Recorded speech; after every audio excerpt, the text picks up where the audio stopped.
Hey, Glastonbury, Gabriel here. I'm on a walk today on this windy but very sunny day. I'm walking to Street. It's about 2 miles from Glastonbury, but there's plenty to see on the way, so let's go and have a look. When you find wool, you find tanning. And when you find tanning, you find buildings. Not too dissimilar to this one. For centuries, the Glastonbury area was known for the production of sheepskin. I have come here to the former Moorland Tannery site between Glastonbury and Street to what is now the Red Brick Building. The many fine churches and civic buildings in the area attest to the influence and wealth generated by the industry. Associated with all this was the manufacture of clothing and rugs, and particularly those naff slippers that your granny bought you when you was a kid. Moorland was established in Street in 1822. By the 1860s they'd moved to this site, and in 1870 a partnership was formed with somebody called Mr. Clark. More about them later. By 1906 they were making rugs for those newfangled car things. Roar! Oh, and in 1919 they started making those slippers we mentioned. And by 1922 they were making 12,000 of the things a year, keeping grannies across the nation busy Christmas shopping. During World War II they produced fleece-lined footwear for the Air Force. After the war, and with a merger with Bailey and Company, Moorlands became Glastonbury's largest employer.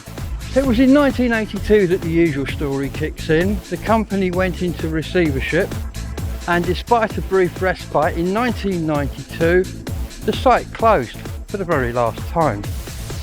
The site was due for demolition, but in 2008 local people got involved in a campaign to save the building and have transformed it now into an enterprise and community hub we see here. We can clearly see where the conversion finishes and what's left to be done starts. There is a phase B and a phase C of this, I understand, which will in time have the entire building converted, but for now this is what's being done. I'm taking a short detour now into what's known as Northover.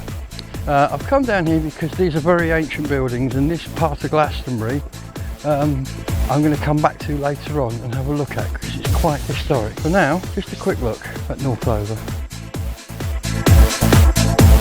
I'll come back here after the lockdown and we'll take a look inside, because what they've done in there is actually rather good. But for now, we're moving on to the next stage in our walk to Street. Let's go that way. Before I forget, as we walk across the back of the building here, I want to show you the mill. Not a windmill like Rich has been looking at, but a water mill, or at least a former water mill. Let's have a look. Northover Mill is a late medieval fulling mill built and operated by Glastonbury Abbey in circa 1517.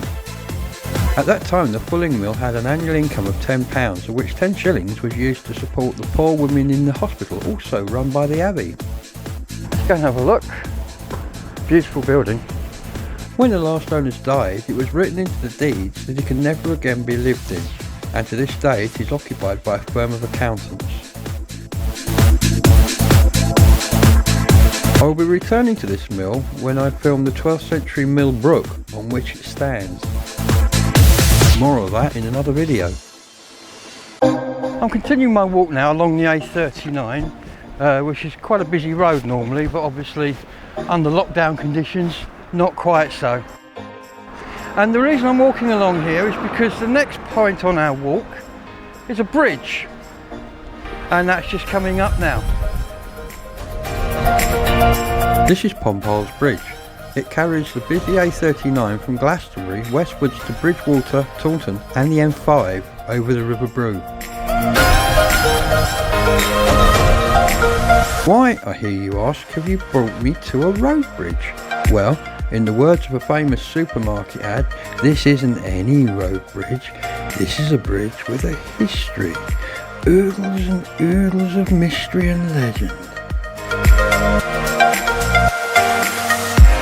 Pompile's Bridge, or Pont Perlé, or Perilous Bridge, once guarded the southern approach to the Iron Age settlement of Glastonbury. Glastonbury at that time stood on high ground above the marshy flooded bog that is now the Levels. This boggy ground at the southern tip of Wearill Hill once formed a lake.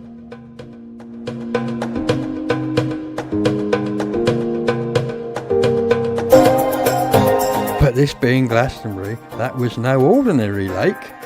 This lake was where the Lady of the Lake of Arthurian legend is said to have lived. Pompar's Bridge stood at the western end of the lake, and it was from here that Bedivere threw Excalibur into the swirling waters after Arthur bought it at the Battle of Camlann. The Battle of Camlann being fought at the nearby River Cam. I'm going to finish my walk to street here now. I'm going to continue on, but that's for another video. But for now, I'd just like to say I've been Glastonbury Gabriel. This has been a walk and you've been an audience. Thank you for watching. See you in part 2.